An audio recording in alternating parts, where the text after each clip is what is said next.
কথা কি খারাপ লাগছে আপনাদের? রাগ করবেন না, বুঝার চেষ্টা করবেন এগুলো। কারণ ব্যবসায়ীরা আজকের গোটা 11 মাস একরকম স্বাভাবিক থাকে, রমজান মাস আসলে এদের চেহারা পাল্টায় যায়। রমজান মাস সওয়াবের মাস, নেকির মাস, ইবাদতের মাস, বরকতের মাস, রহমতের মাস, নাজাতের মাস।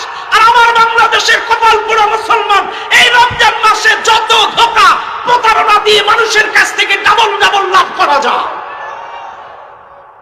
একটা 500 টাকার বাচ্চার জামা 2000 টাকা পিস বিক্রি করেছে কাপড়ের দোকানদারেরা। 300 টাকার লুঙ্গি 1000 টাকা বিক্রি করেছে। তোমার মুখে আবার সাবধানি, তুমি হাজি দোকানদার। এই শয়তানটা বাজারে মানুষকে ধোঁকা দিয়ে বোকা বানায়। এর বেশি ডিপলে গেলাম না, বেশি ডিপলে যাব না, সময় নেই। সব শয়তানের